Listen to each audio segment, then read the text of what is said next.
So, dear friends, I'm so glad that someone came. But since the ones came is you, I'm really glad. So all those who didn't come doesn't matter because you came. And I, of course, was asked, why do you do this thing on 9/11? And I must say, in the first moment when I somehow figured that date out on my calendar some 3 months ago, it didn't occur to me. Then a second later, when I wrote it down, it occurred to me. And then I asked myself, why not? So, but then people really asked me. So this morning I wrote, I think when I advertised today's live streaming, which hopefully will work, but if it doesn't work, then it doesn't work. It's completely new for me, right? So I'm also very nervous, as you can feel, since it might be live. Anyway, I wrote to everybody, 9/11 we choose, because this, what we start today, is the most benevolent and necessary counterattack to what 9/11 stands for. Because this campaign, which is at the core of today's event, is about bees and trees. And they are different bees and trees from skyscrapers. They are much more important than skyscrapers. So that's it. Now, before we start, I just would like first to give you a brief introduction how this evening is going to proceed or evolve. First, we will have a pecha-kucha, which is Japanese and not mecha-kucha. Mecha-kucha means a mess, and pecha-kucha is a short, brief presentation in an orderly way. So hopefully we have a pecha-kucha and not a mecha-kucha. And that will start with our hero Giraffe Timmy, and followed by our introvert hero Giraffe Hendrik. And that's what he told me. So I'm just reporting. And then will be followed most likely perhaps by, if Chris Mellons from Alpuja is online, then we will have an online in between. If he is not, then it will be followed by André. And after that, I shall try to make another brief comment why I believe that this initiative, bringing together these 5 giraffes, in my opinion, is really very valuable and very necessary. And after that, we have the pleasure to commend, that was 10 minutes over, can't be.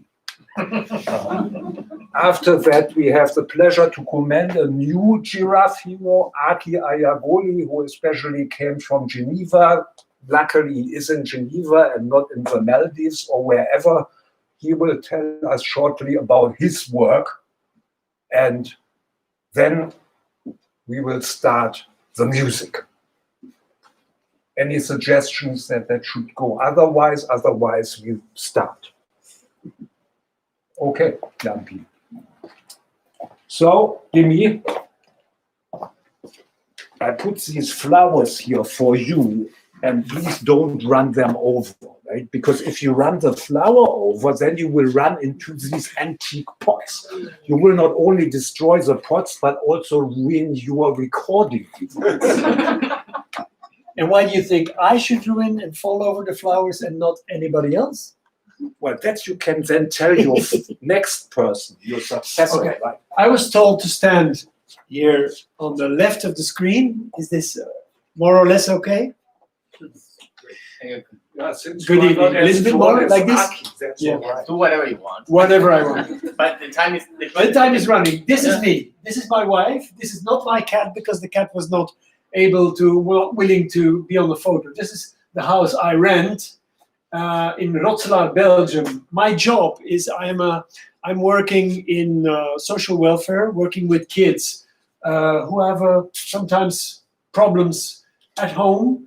They sometimes wish not to be here, not to be there anymore. Sometimes we have to really make. I do circles with kids who also want to commit suicide. But I have a hobby, and that's making films.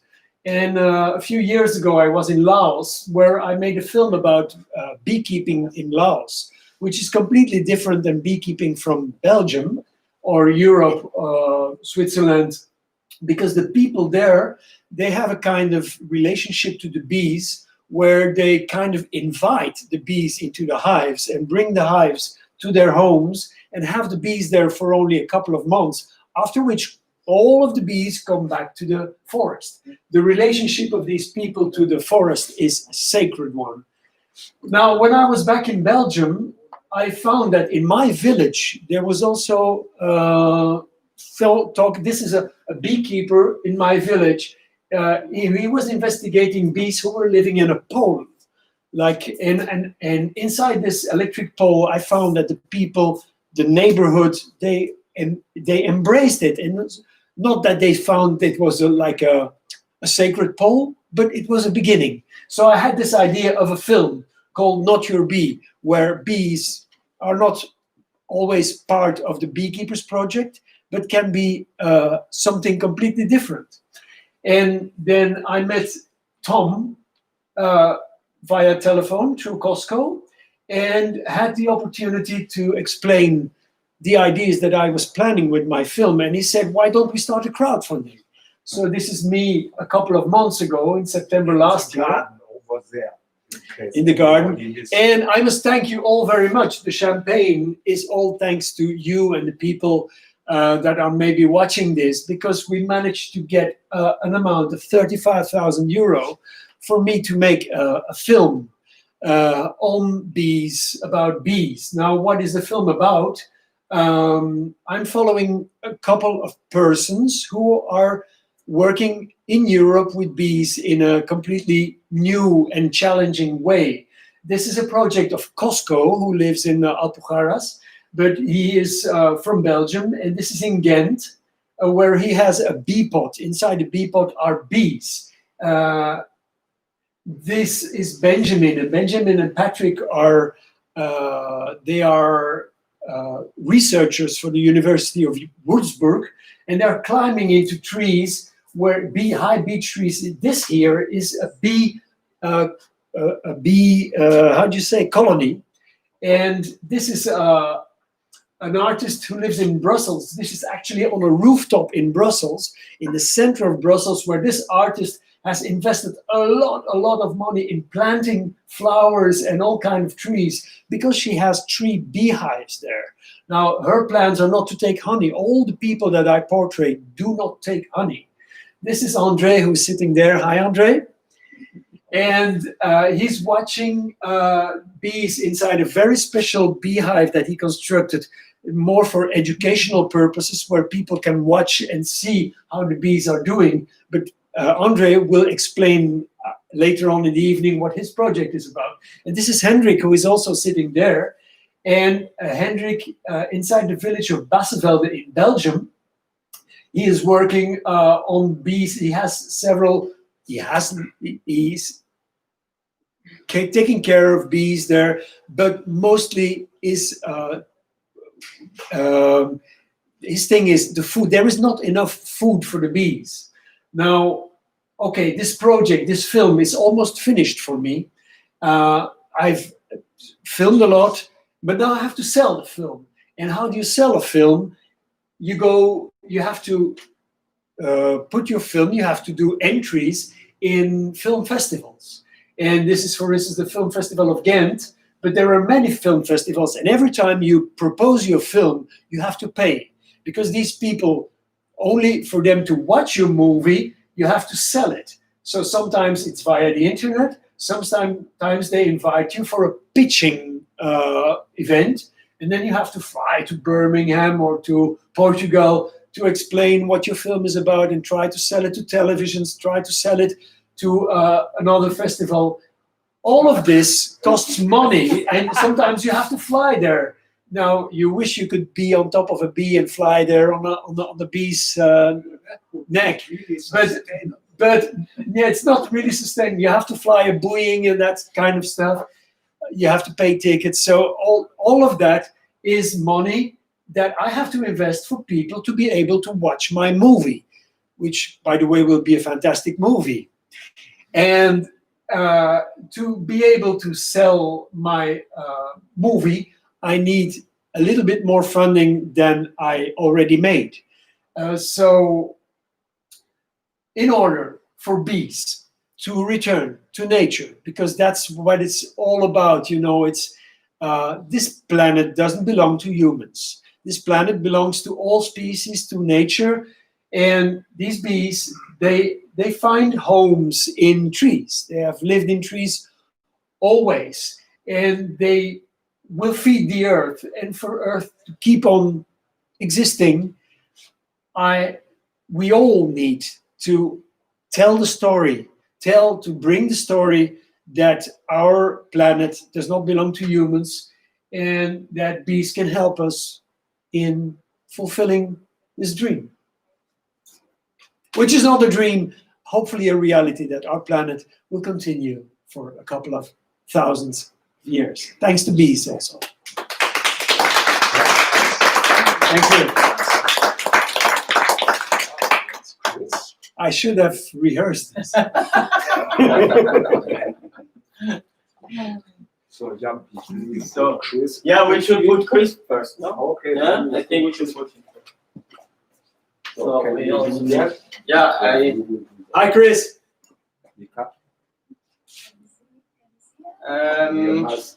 Hi, Chris, are you hearing us?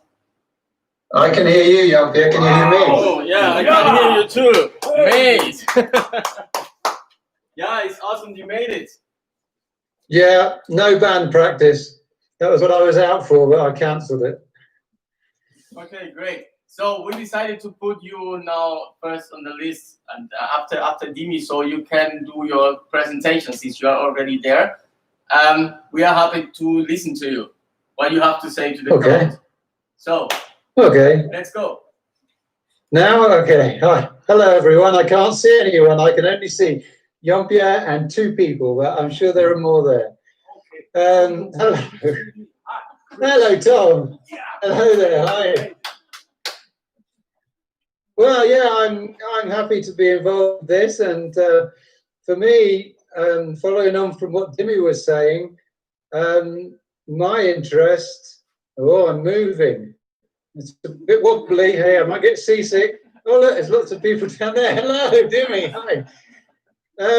Yeah, my interest is trying to get work in education, to try and get children more sensitized to the idea that we are a part of the whole system. And we're not just dominating everything. And so I'm working to hopefully develop these courses, which really are going to be aimed at teachers, so that they can then, my idea really is that they try and connect with what's called their ecological selves, so that then when they go into schools, they're not afraid of teaching in the outdoors, which is something through my research has shown that teachers in many schools don't really feel like they can work outside in nature, in gardens, and just outside in general, because it's too daunting for them. And most teacher training courses don't have an element that develops these kind of confidences in teachers. I've been lucky in my educational background, when I've been working, to be able to work crafts and gardening with all ages, from kindergarten up to university students. And many of the teachers I talk to, when I ask them why they don't take the children out in the garden for a maths lesson, for instance, or a physics lesson, it's just too difficult for them.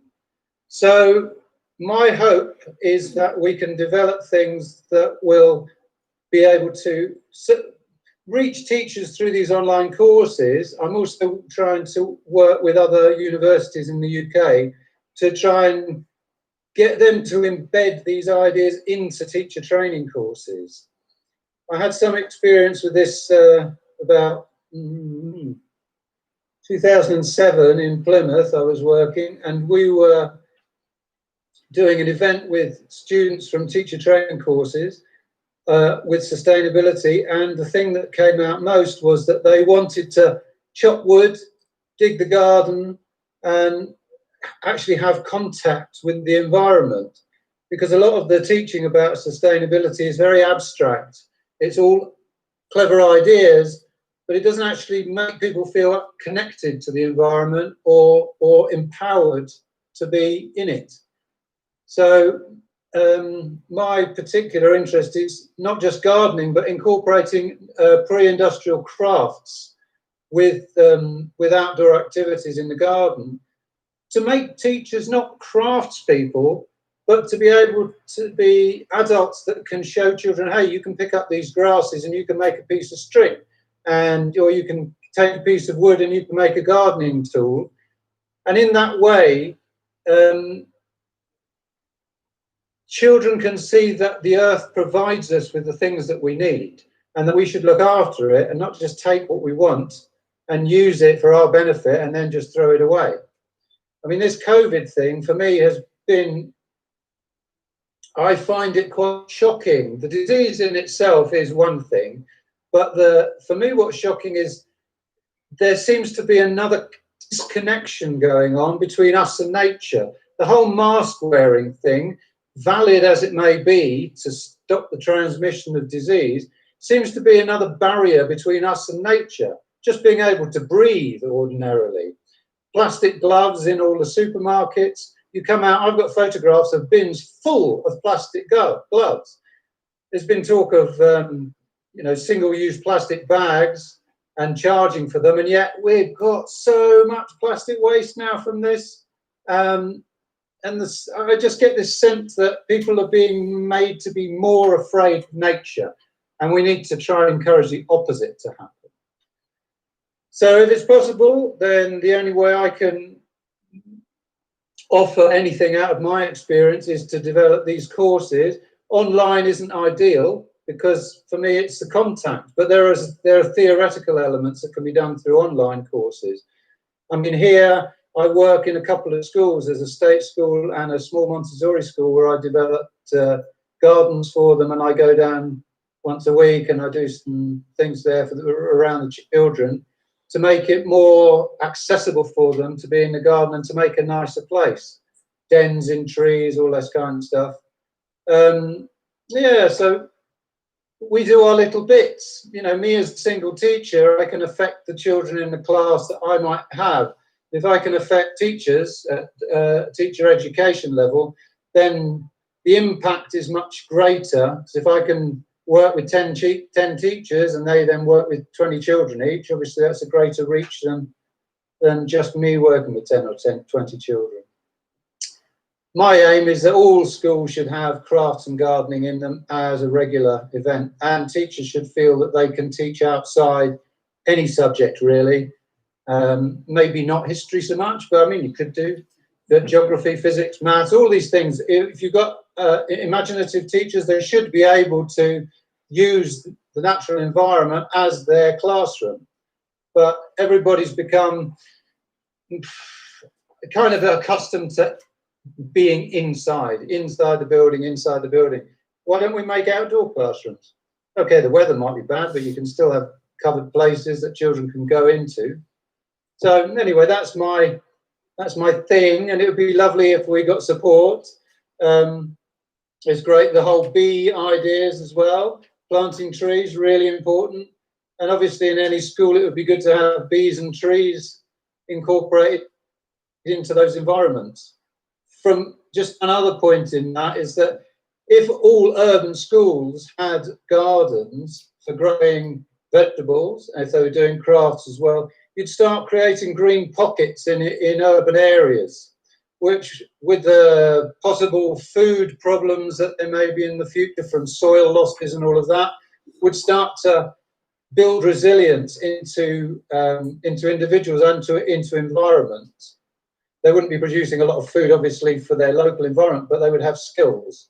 So if situation gets really bad, which many people think it's going to with climate change, we need students and we need teachers who are resilient and have practical skills, can actually apply them in whatever situation may come in the future, because it could be quite frightening.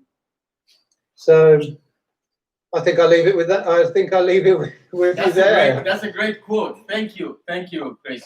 Okay. Thanks a lot. Chris, you see, this is really great. And you can start your education, outdoor education, right away in Basel. So it looks good. We actually already are practically realizing what you are hoping will be the future. So nice having you, huh? Ciao, man. No, I'm glad you've got some good weather to be able to sit outside. We are still like sending live, so you can go to the links we send you to YouTube in case you want to keep watching. But anyways, I can manage to let you like on the screen if you want to. Then just let us know what you. Yeah, prefer.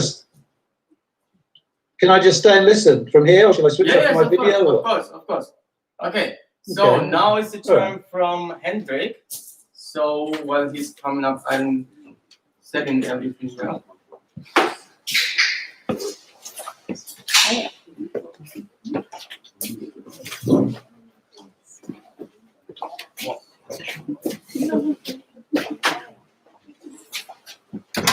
I hope this Pachacucha won't become a Machacucha like because it's the MP1, we made an MP4 of it, and for me it's really get fast. Say you heard Dimi, it's really so I didn't prepare it as well. So I hope it goes. So that's me, that's my wife Sarah, that's my son Fabian, and that's my little daughter who was born on the 29th of July. It's Rosalie. And here we are in a bee festival in Ghent, which was filmed by Dimi for his film Not Your Bee.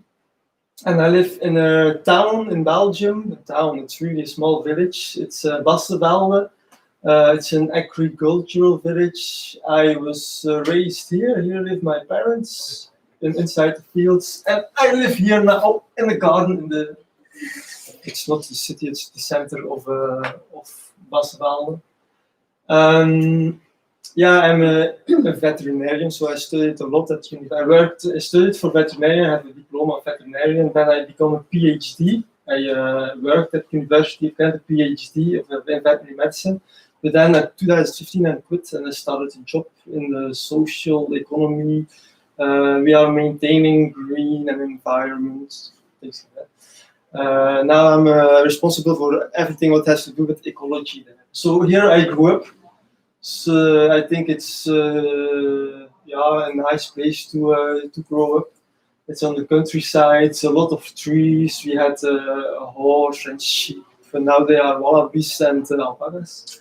In the center of in our village is a nice garden. It was from my grandfather. It's a little paradise inside the city. That's one picture of it, but it's much greater than this. We have a little, there's everything you need inside this garden. It's almost 15,000 square meters. That's a bit a turning point in my life. Then I became activist. And on the background, you see it's the place for my parents. Then they dig trees, which were always a reference point during my youth. And all of a sudden, they cut it down. And the plan was to make everything concrete.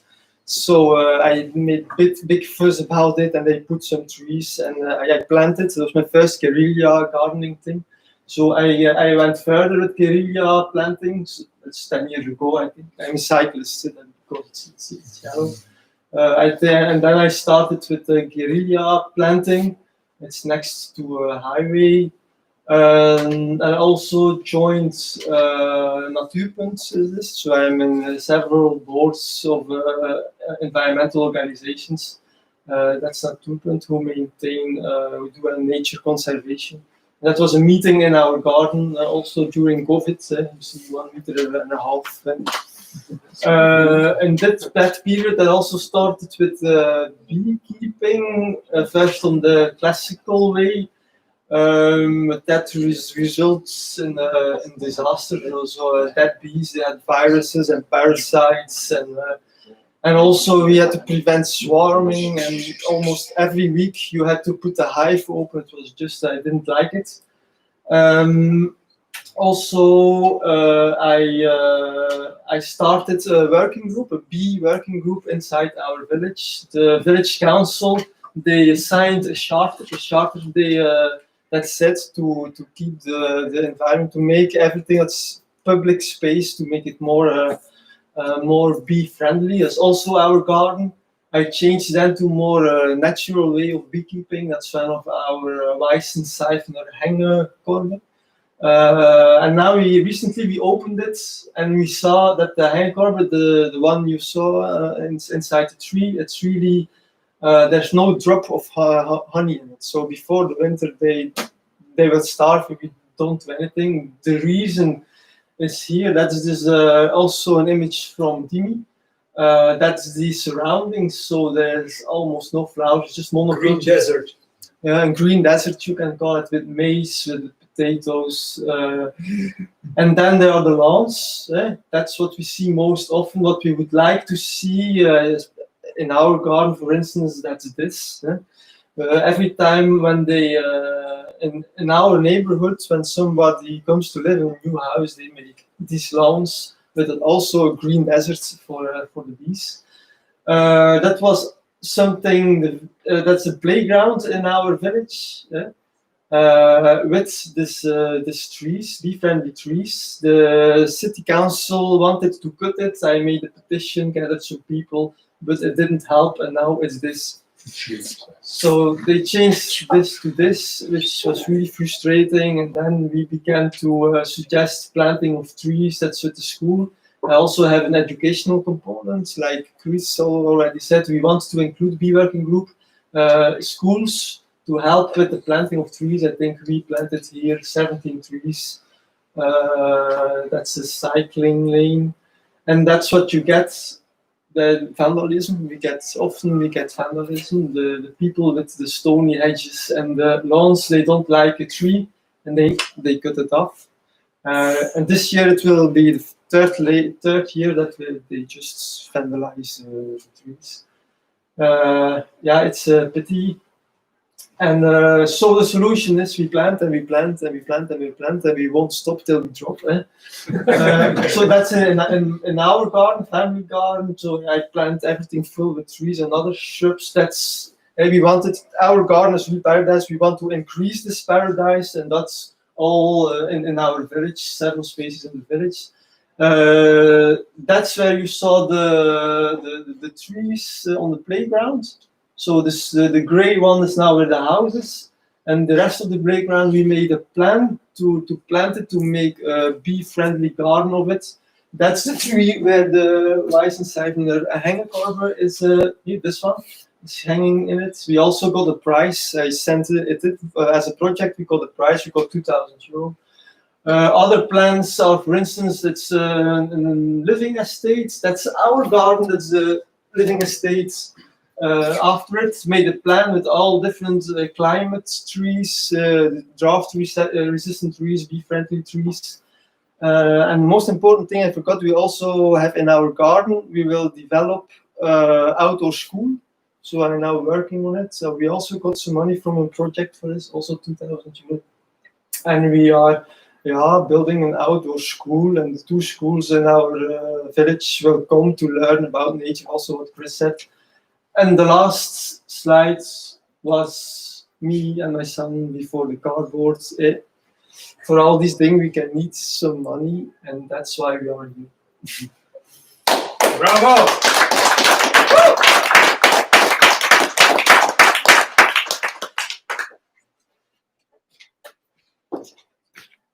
Okay. André. In Schweizerdeutsch, maybe wie bei uns Hochdeutsch.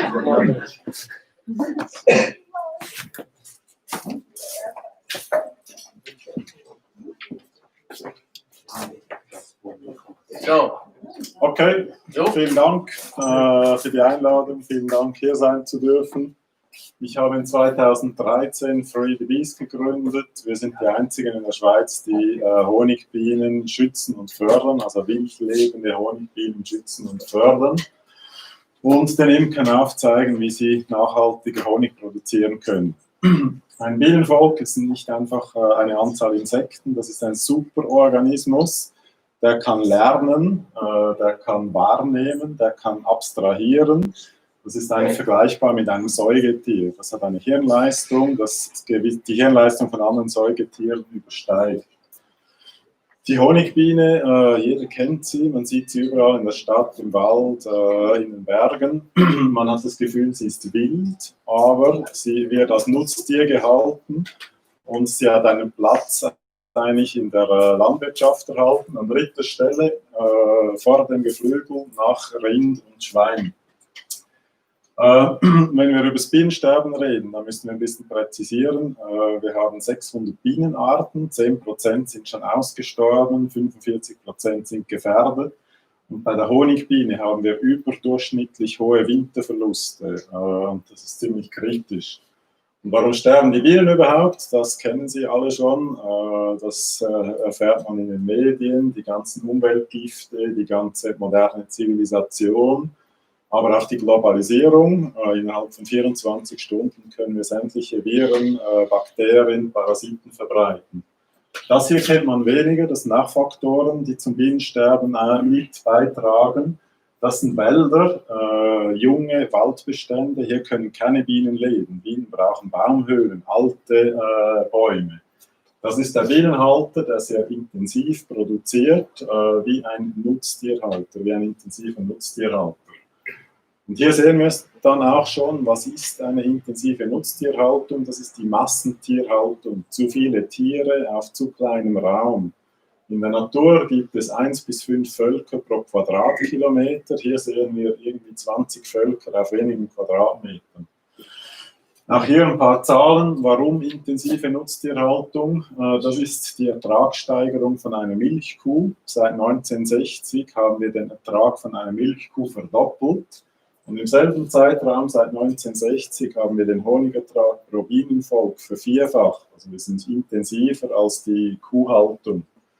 Und hier sehen Sie dann auch, wie ein Imker arbeitet. Das ist Königinnenzucht. Hier wird die ganze natürliche Selektion übersteuert. Hier wird Zucker gefüttert. Für 20 Kilo Honigertrag werden vielleicht 15 Kilo Zucker gefüttert. Hier werden die Bienen normiert, 5,4 mm Bienen in ganz Europa. Das ist weit weg von der Natur. Früher hatten wir eine wildlebende Honigbienenpopulation und die unterstand der natürlichen Selektion. Das ist die ganze Bienenevolution über mehr als 30 Millionen Jahre, höchst erfolgreich. Und heute haben wir eigentlich nur noch die intensive Nutztierhaltung. Also die Biene kann sich gar nicht mehr an die Natur anpassen. Und das ist bereits, das Missmanagement in der Schweiz ist institutionalisiert. Wenn ich eine Baumhöhle mache für Hornissen, dann bin ich der Freund vom ganzen Naturschutz. Wenn ich eine Baumhöhle mache für Honigbienen, dann stehe ich mit einem Bein im Gefängnis, weil das darf ich nicht. Und das führte uns dann dazu, dass wir gesagt haben, wir brauchen Free the Bees. Und Free the Bees hat 3 Lösungsaspekte. Wir wollen Honigbienen in der Natur schützen und fördern. Wir wollen die Imkerei auf Nachhaltigkeit bringen und wir wollen Lebensräume aufwerten, sodass die Honigbiene wieder autonom leben kann. Das machen wir, indem wir Leute sensibilisieren.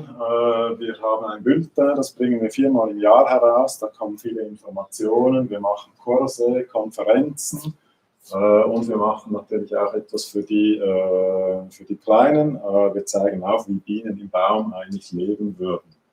Hier forschen wir mit Baumhöhlen und Sie sehen da eigentlich Bienenkästen. Das sind schlecht isolierte Häuser. Die Bienen brauchen enorm viel Energie, um das zu heizen. Das hier ist eine Baumhöhle und das ist eigentlich das Passiv-Minergiehaus für die Bienen. Extrem wichtig, aber komplett ignoriert. Und hier bauen wir dann die natürlichen Habitate. Das ist ein Kurs in Belgien, haben wir einen Zeidlerkurs gemacht in Belgien. Das ist in der Schweiz der erste Zeidlerkurs.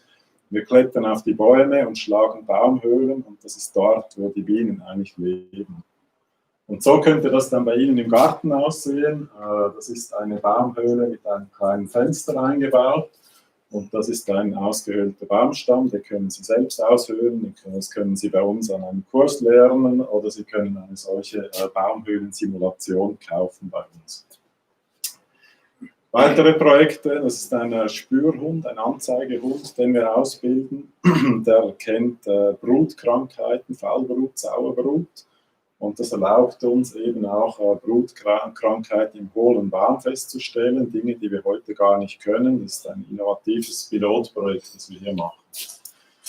Und die ganze Geschichte, die wird natürlich gesteuert vom Honigkonsumenten, sie wird gesteuert vom obersten Souverän in der Schweiz, vom Schweizer Bürger. Also müssen wir mit der Politik arbeiten, politische Vorstöße machen. Und wir müssen über Honiglabels auf den Konsum einwirken. Sie haben das in der Hand, Sie können uns die Kraft geben und eben mitsteuern, wie Sie konsumieren und wie Sie Druck über die Politik machen. Das sind die Köpfe hinter Free the Bees. Wir haben einen 5-köpfigen Vorstand. Ich bin mittlerweile nicht mehr Präsident, ich bin Geschäftsleiter geworden. Und wir haben einen wissenschaftlichen Beirat, der sehr divers ist und aus verschiedenen Wissenschaftlern besteht.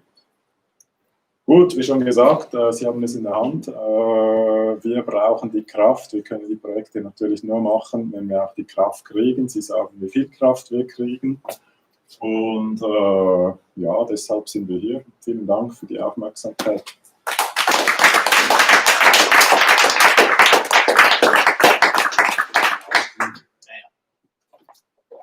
Super.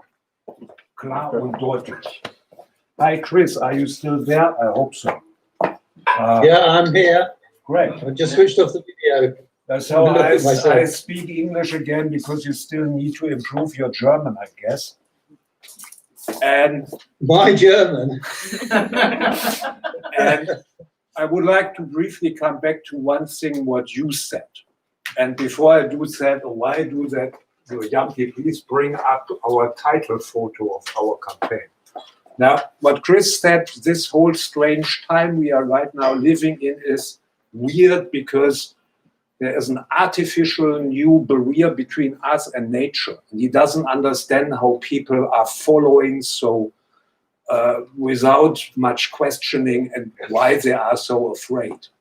And I think that is a point I briefly want to mention because this seems to be a character of our time since last March or something like that.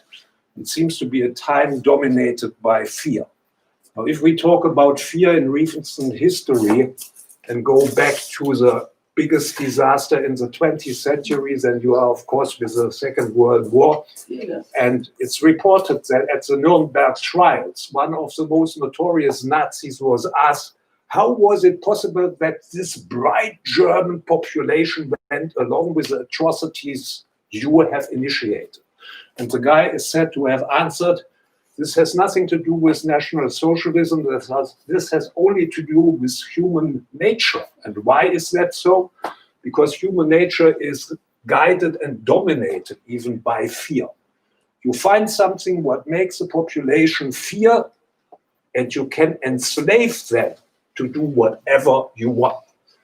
It doesn't matter whether you have National Socialism, socialism, monarchy, or a democracy.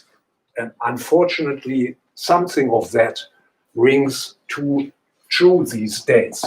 Now, I don't mean this. I mean the title page with all Where do you these have it? people on it. Where do you have it? What you made the title page for the Yeah, that's campaign on my yesterday. computer. It's not here. Okay, it doesn't matter. Yeah. So just forget it. Bring the other one up again. So what is difference among these 5 people? Costco, who works with bees, but also went to Egypt to rediscover the lost labyrinth of Egypt.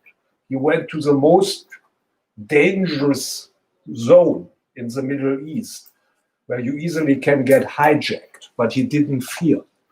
I mean, what does Andre do with Free the Bees? He just said with one leg he is in prison because what Free the Bees does is, in a sense, not even tolerated by Swiss regulation, but he doesn't fear. And what does Dimi do with all what he does where he goes? Climbing trees or shooting videos of activists who bring attention to the refugee crisis. Whatever it is, he is a fearless man. And what does Hendrik do? I mean, they cut his trees, they vandalize his trees. He goes guerrilla and plants them again. Means what? He doesn't fear. But that's what, dear friends, Giraffe Heroes is all about. We find people who have the guts to not to follow any fear and not to follow any special interest, but they do what they do. And this year we have, in this special times, collected 5 people and brought them together who all work for bees and trees. And bees and trees are more important than the skyscrapers of 9/11. And that's why I said this is the most benevolent counter campaign to 9/11 you can imagine. After that, I just would like to briefly guide you through this campaign. So can you bring up the campaign? Yeah. And so you know how that works. And that's also online, right? Yeah. If you go to our website, for example, and you go to action,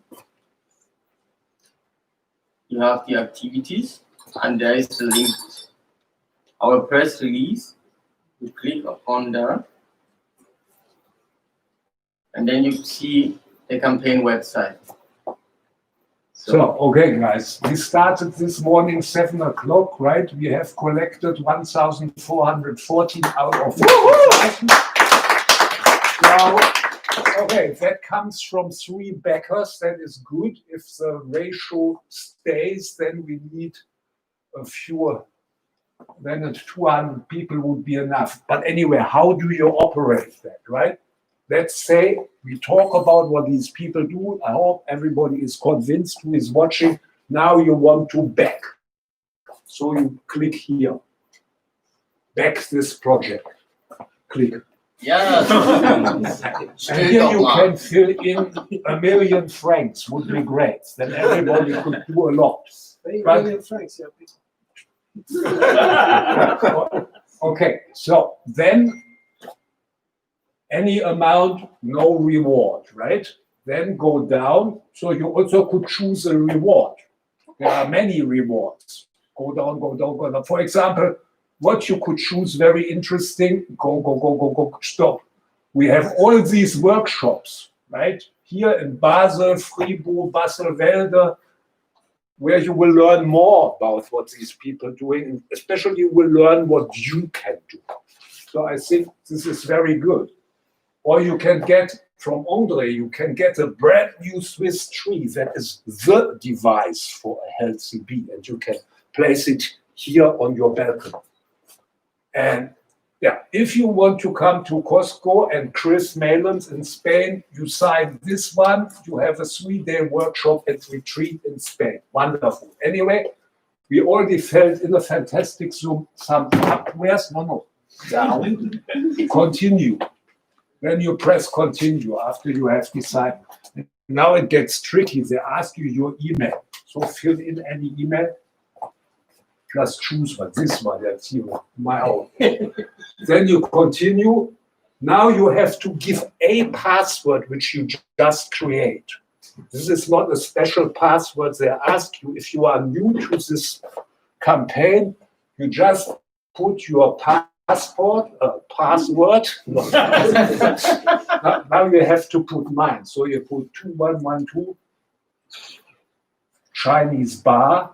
I don't remember what that You have means. to change the Password. Ralph, let Ralph do it. He knows it.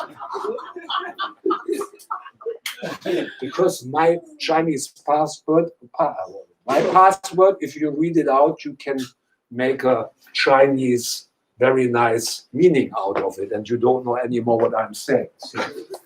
So now you got it. Press, right? Yeah.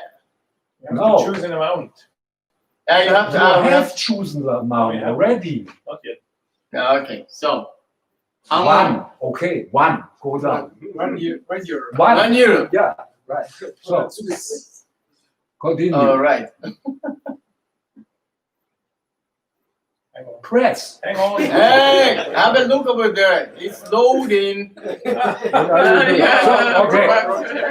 And was enough. So you just follow there. When you fill in the password, then comes all sorts of options. You can pay by credit card, direct transfer, whatsoever, and that you do that. I hope everybody goes there soon these days, because I think it's a great work what all these people do. And I really would like to thank everybody of you. I mean, especially the protagonists. I mean, Dimi and Hendrik came a long way from Belgium, and they didn't feel the fact that Switzerland by now is on a dark red list. So Andre came anyway, and that's great, because he is always so busy, because he does so many good things that he, of course, doesn't have enough time, as many of you. And yeah, well, Chris is online. Okay, thanks, Chris, right, for being around. I don't want to forget somebody, right?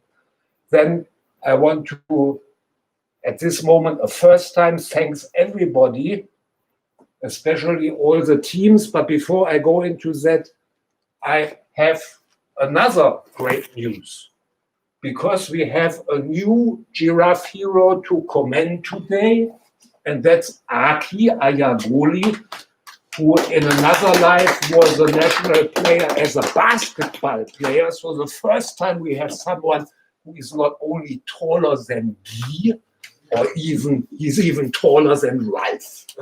Right. So he's the only one who has to be really careful in case he stands here, because he will just be like a mountain in the tree. So you might sit here, and now you first give me this paper, because after our great Helge came, who is the head of the Friends of Giraffes and has the most beautiful handwriting in the whole of Switzerland, and she just filled your urkunde, which she filed in here. Thank you very much.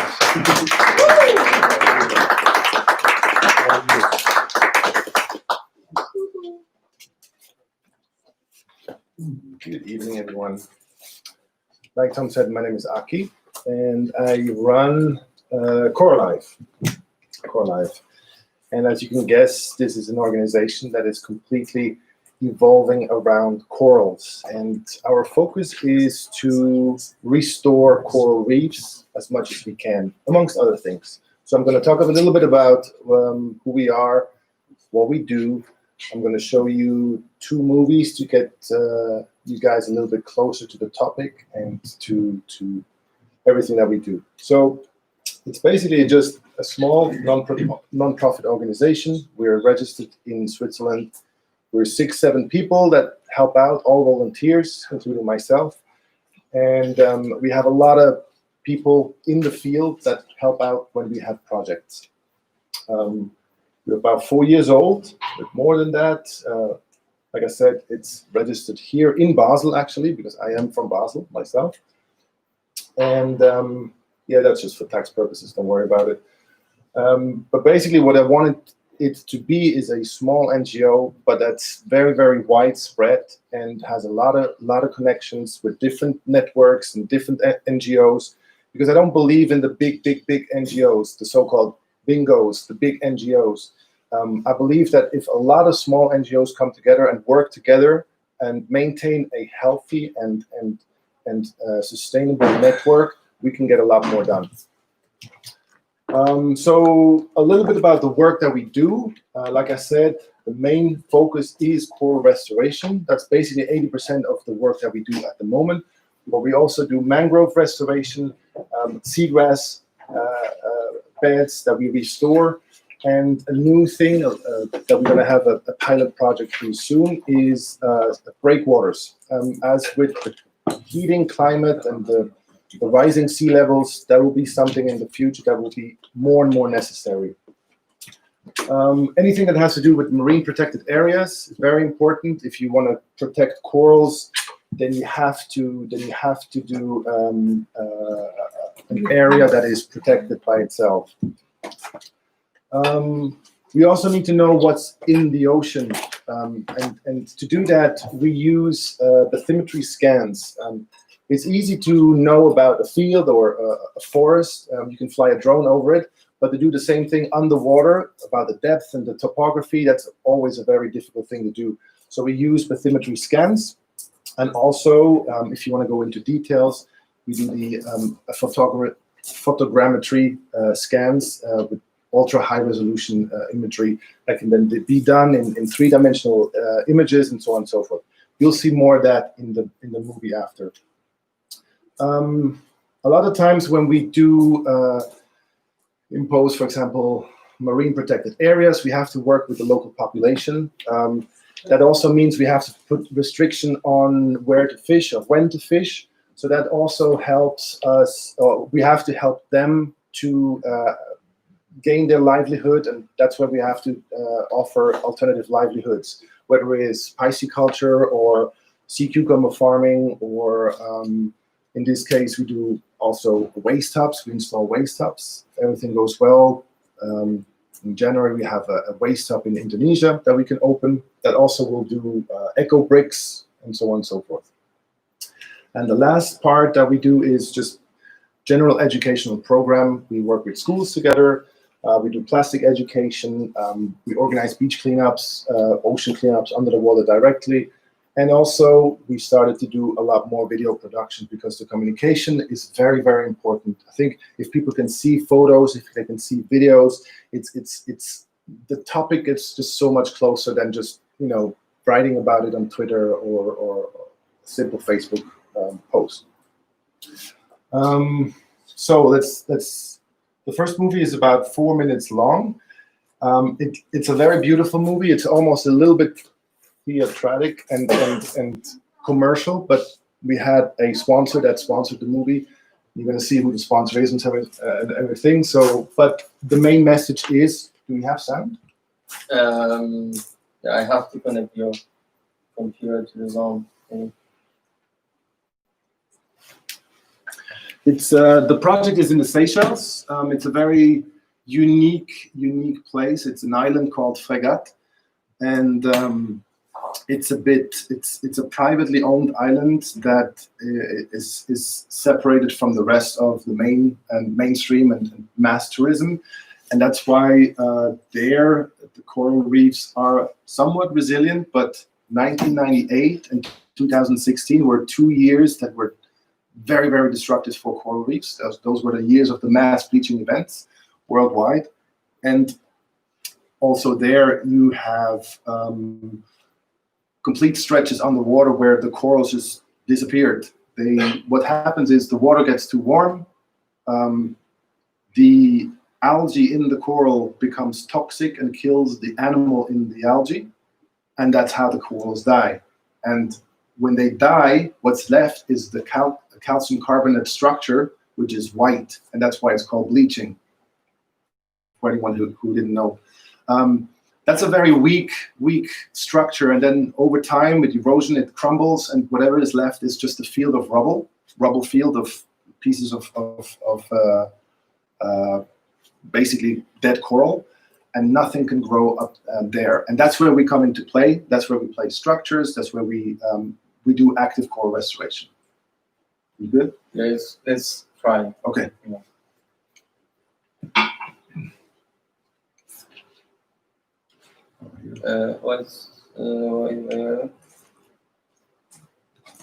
No? Can you try plus spray or just with the mouse? Yeah. Freeze.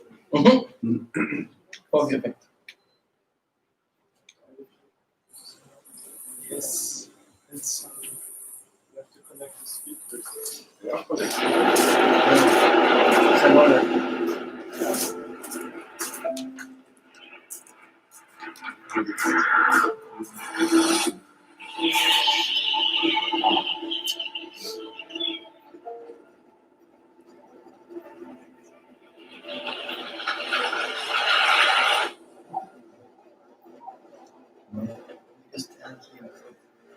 Perfect.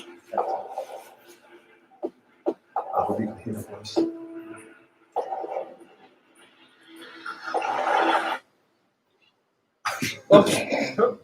Oops, sorry.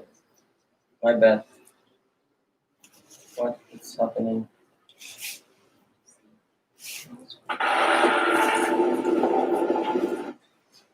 I don't know what's happening.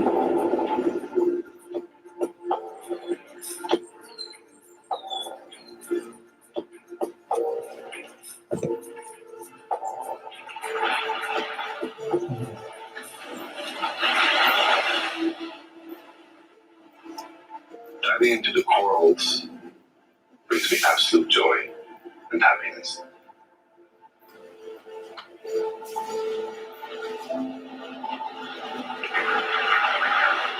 Falling in love with the underwater world while diving, I realized that it's also a very fragile environment. Lots of threats, for example, from climate change, direct human impact, overfishing, or pollution itself. Corals play an immensely important role for the ecosystem, the health of the ocean, and for us humans as well. They provide all sorts of environmental services, such as shoreline protection, a refuge for loads of animals, for biodiversity, food security, and also income for the tourism industry. The restoration part is feasible and important because some areas, after they have been degraded, have a hard time to recover by themselves. And that's where it makes sense to initiate a healing process to bring back the coral as it was maybe 10, 15, 20 years ago. When we do coral restoration, we apply the mineral accretion technology, which means we place structures out of metal in the ocean, attach small fragments of coral onto them, and run a small amount of electricity through it. This has the effect of supporting the corals that are growing on these structures with higher speed of growth, better resilience, and also a survival rate in times of stress. To use this feature, please make sure that app is Once the running and restoration can access the process is internet. initiated, it actually goes pretty quick until life comes back. And that's a very important factor also for me personally to see that there is a lot of hope that we can bring back the coral reefs that have been destroyed if we give nature a break. But if you want to protect the natural environment, you have to understand the diversity of marine life and the geological conditions.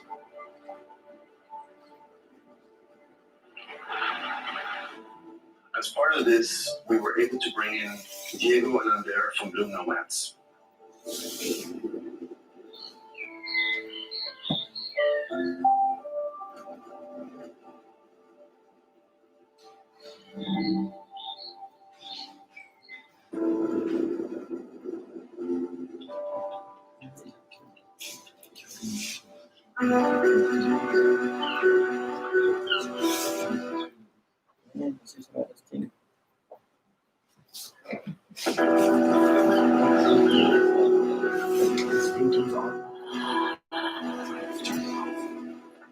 They have the knowledge to survey the ocean floor with the technology of side-scan sonar, 3D interferometry, and photogrammetry scanning. The side-scan sonar is an acoustic-based technology. It's high-resolution imagery. It can be stitched together to build a complete mosaic picture of the ocean floor in large scale. Photogrammetry goes into extreme details by creating 3D imagery of the ocean floor. This makes it very easy to identify and also classify, for example, coral species, benthic life, and all sorts of living organisms on the seabed.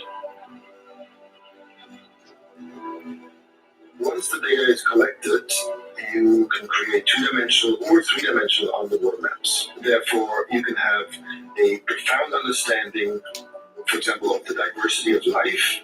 And this, again, can be used to push forward, for example, legislations to create marine protected areas.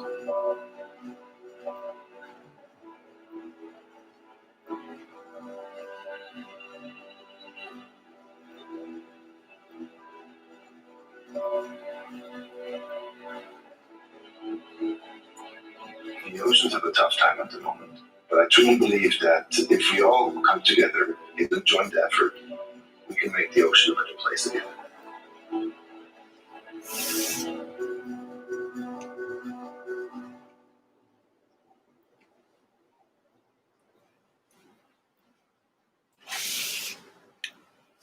All right, that's that. One thing I'm going to talk about just briefly is the technology that we use, and I think it's quite interesting that we can help coral growth and resilience by supporting them with a small amount of electricity. So this is a basic setup. It's basically what it is. It's just electrolysis in the water. You have two metals, an anode and a cathode, and you have electrons flowing between them. And because of that, you have a deposition of limestone on the cathode side, as well as a small increase of pH level, which is beneficial for the corals, also on the structure itself. So a lot of people ask me if that's dangerous, but we're talking DC, as direct current, and it's about between 4 and 8. Usually it's 5 volts, so like a charger of a cell phone. So nothing's going to happen to either you or any living being in the ocean. Like I said, on the structures, these are the structures, and you will see that later in the second movie. These are the structures. They're attached. You have the anode that sends the electrons, and you have depositions of limestone here, as well as the pH level will increase. Also very good because ocean acidification is a real issue, and it's ongoing. Like I said, limestone, calcium carbonate is deposited on the cathodic side. We have a positive effect also. It's quite interesting. We notice that anything between the anode and the cathode in that ionic field also is benefiting from the support of the electricity. So the corals there might be damaged or suffering. They also have an increase in health and speed of growth. That's a very important thing, because when we do, and you saw this before, you saw that rubble field. It's just a gray dead. So again, put that into that area. So when we take the so-called corals of opportunity, that's like wave action breaking off natural coral reef, we take them, we chop them down into small pieces, and then we attach them onto these structures. Efforts usually have a success rate of 30%. With the electricity support, we can push this number up to 90%. So all that stress in between, the corals feel relatively good. 90% of them survive. 10% don't make it. So this is basically what we create. Is just optimal conditions for the corals, so they can grow and thrive as much as they can. And a very important factor, last but not least, is that they also grow a lot faster. So we have usually one of the fastest growing coral is Acropora palmata. They grow per year about 12 to 15 centimeters.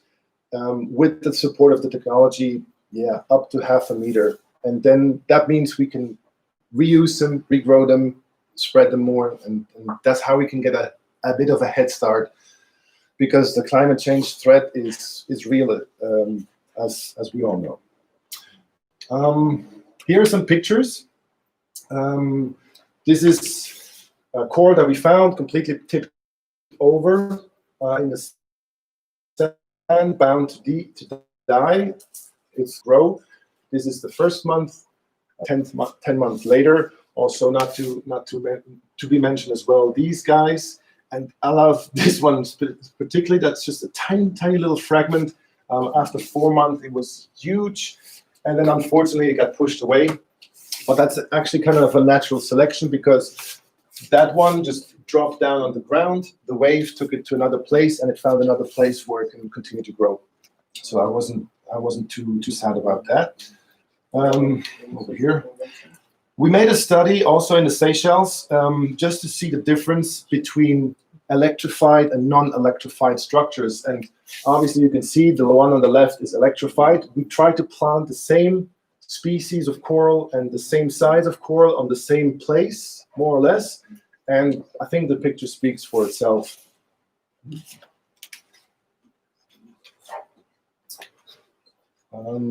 Oops. That was too much? Just a few general pictures. We'll see more of that in the movie. Like I said, we also do mangrove restoration. We have a volunteering program. A lot of people come and help us, mostly students that are somewhat related to a marine biology degree. This is one of the projects in the Philippines. We create bricks out of unusable plastic.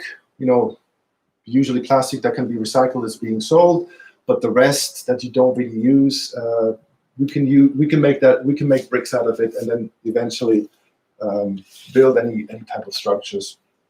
The last movie I'm going to show you now is in the Maldives, and that gives you a very insightful impression of what we do on a daily basis with the coral project there. What we created there is a coral nursery, basically just a garden of corals, which is the stack that we can use seasonally. We go and harvest pieces of coral that we then outplant into the wild again.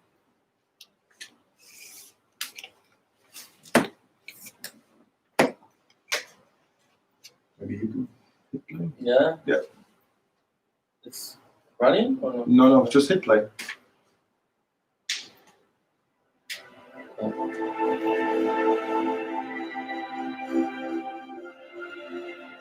Currently, we have 61 structures with about 33 different species of coral in our nursery.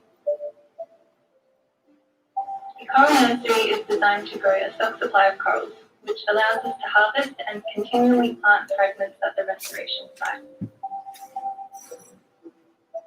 We usually collect coral fragments and colonies from nearby reefs that have been damaged, broken, or are in the path of a nearby development project.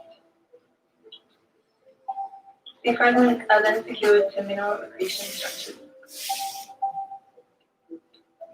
Mineral accretion is a technology where a low voltage electrical current is run through iron structures in the water. This technology has been shown to increase the growth and resilience of the corals. For most coral species, about 6 months in the nursery is enough time before they're able to be fragmented and outplanted. Our biggest challenge by far is anthropogenic-driven climate change. This has increased the frequency of coral bleaching events and reduces our production capabilities. Maintenance is very important for a healthy nursery to ensure best possible survival and growth rates. This includes monthly cleaning to remove sponges, algae, and any major predators. We also shade our nursery during bleaching events and perform health checks to identify signs of bleaching and eliminate any diseases before they can spread. A well-run nursery is not only essential to restore the coral reef at our restoration sites, but ultimately to support the oceans to bounce back and recover.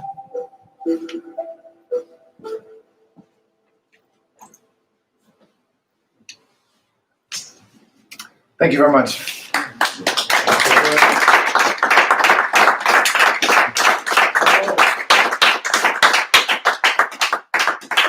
Okay. Okay, so we are above in the air and soon underwater. So looking forward to the next project. Anyway, great, thank you. Thank you. And now it only is really to say thank you to everybody. Thank you to Angela, thank you to Mosa, thank you to Yampi, or thank you to everybody. Yeah. So, and after this, drinks are in the kitchen, snacks are somewhere around, and then there is a soup, and then there is a saxophonist and a guitarist, and let's see what's going to come. Don't forget the podcast. Oh, yes, to get back to the website, we also have a podcast running since 2nd of September. You can find it on the giraffeheroes.eu website under podcast. Thank you very much.